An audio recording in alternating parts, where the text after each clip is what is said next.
Shit.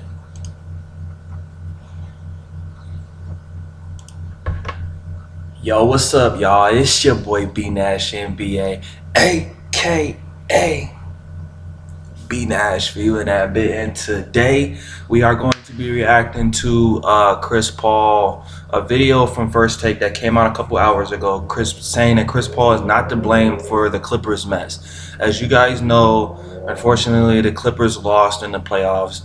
Chris Paul was supposed to break the curse. The curse is them not being able to get out of the first or second round of the playoffs, even though they got all the potential in the world to make it out of the first and second round. They've had Jamal Crawford, Blake Griffin, DeAndre Jordan, Paul Pierce, Chris Paul, JJ Redick. They've had all the tools, but they have not been able to make it out of the first round of the playoffs, nor have they been able to make it out of the conference finals, the Western Conference. I believe they lost to the Spurs.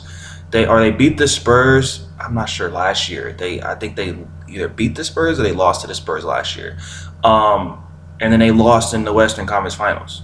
And it's this curse, man. It's this curse on the Clippers where they're not able to get past. They can make it to the playoffs, easy, slight word. They can make it to like the sixth game, easy, slight word. But they always come up short when it comes to being clutch. As of this year, Blake Griffin was not able to play in the playoffs when they needed him because of his toe. I believe he broke his toe.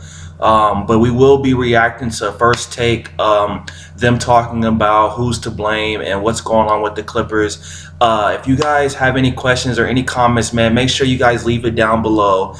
Make sure to go follow, subscribe to the YouTube channel, go follow the Twitch. All the links are right here, as you guys can see. Let me show you.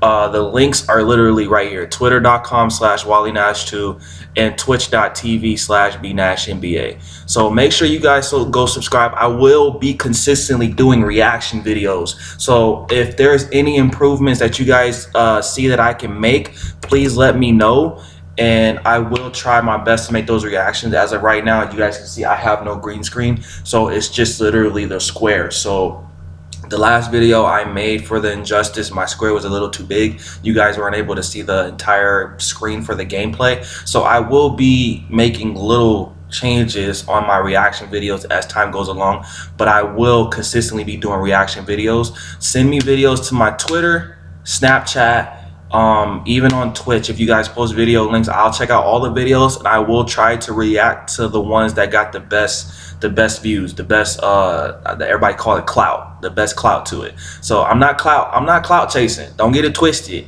It's just I'm not gonna watch a video that only has a low amount of views. I'm gonna watch a video that has a high amount of views, the one that attracts the most attention. So without further ado, let's get into this video, man.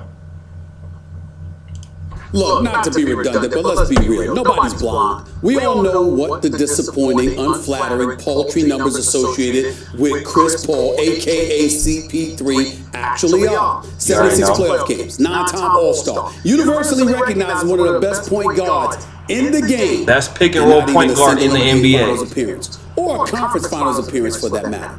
But if you think for 1 second he's to blame, that he's the one who's come up short, do me a favor, please, and check your basketball IQ at the door. Thank you. No, he's not the athletic Russell Westbrook, the sniper that is Steph Curry, the scoring machine turned point guard that is James Harden, or the all-purpose guard that is John Wall. But guess what? He's not 6'3" or above either. Exactly. Yet still, that hasn't stopped him from being one of only 4 players to play at least 800 games and average better than 15 and 9.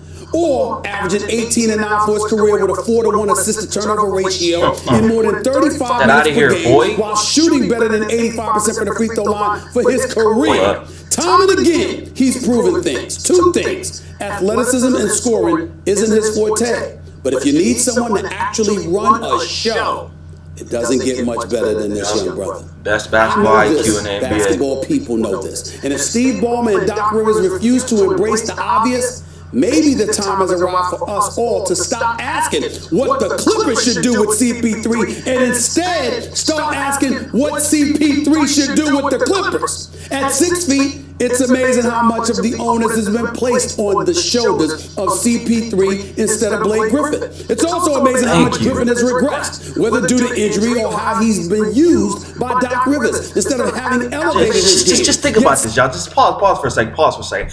Think about how Blake Griffin used to be. I'll give you a second. That boy had the top 10 dunks when he first came to the league. Dunked on Kendrick Perkins. He dunked multiple times on Paul Gasol. He was an athletic monster. And then as seasons went along, he started learning footwork and he started wanting to become a shooter. He started wanting to dribble the ball more, and it just killed his game completely. If you guys disagree, put it in the comment section. But in my opinion, I think Blake Griffin, the old Blake Griffin, was a lot better. Blake Griffin is not that old to the point where his athleticism would regress and leave. He still has that athleticism. He just doesn't use it anymore. He learned the footwork to be able to post up and do multiple things. Now he wants to be a shooter. Now he wants to be more involved on the in the offense instead of being aggressive. He wants to be able to facilitate and move the ball around. I think the old Blake Griffin, if they was going to get past the first round this year, if they had Blake Griffin right now, the Blake Griffin right now without injury, they would have won. But if they had the old Blake Griffin, I guarantee you they would pass the second round with the team they have now. But if you guys think differently, make sure you guys tell me in the comment section.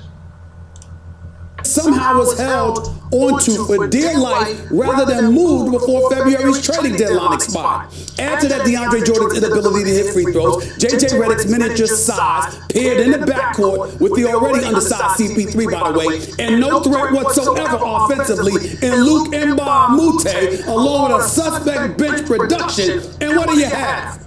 Folks looking for someone to blame. Could y'all stop it, please? What would Carmelo look like with Chris Paul as his point guard? How about Paul George? Hell, how about 90% of the league? We all know the answer. Everyone, that is, except for those looking for a scapegoat. The thing is, CP3 would deserve it if it were not for all the stuff placed on his shoulders.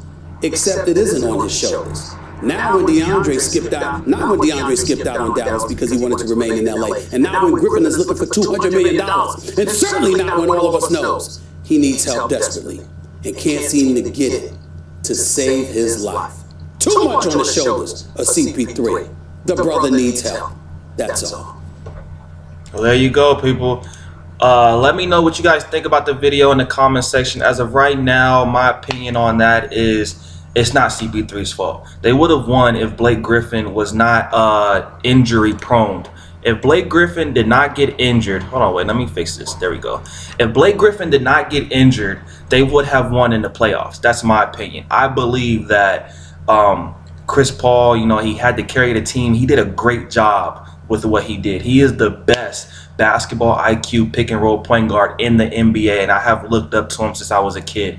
Keep in mind, my favorite player first was Chris Paul. And when I had seen Davis in college and I seen how Stephen Curry played against Blake Griffin, then he became my second favorite player. But my favorite player will always be CP3, man, always. And the fact that Blake Griffin is doing so much to try to change his game, he doesn't need to do that, man. He could easily just play like he used to, and they would just kill it. They would kill it. They got undersized Chris Paul with JJ Redick. Jamal Crawford hasn't came off the bench since the first year he won 6th Man of the Year. DeAndre Jordan is just a dunker, and he doesn't do anything else. I mean, Paul Pierce, he's retired this year. I mean, in my opinion, I think that Chris Paul should leave the Clippers. I think that he should go to the Pelicans. I think that he would be good with Anthony Davis and I forgot who the other, DeMarcus Cousins, I believe. DeMarcus Cousins, I think, went to the Pelicans.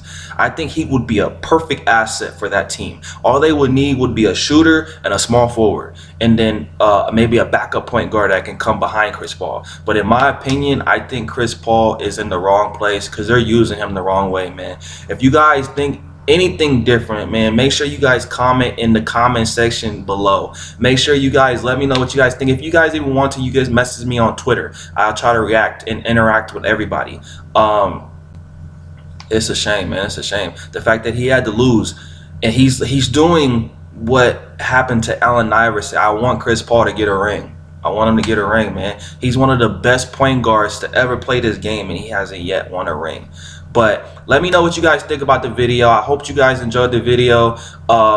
There will be more to come. I probably will post a couple more videos today. I will be getting to more tomorrow. As for my last video, I think YouTube is still synchronizing in it. Synchronizing? I'm not sure what the word is. But I think they're still syncing the video with the YouTube channel. So it may have some delay in the video. After a couple hours go by, it should be good, including this video.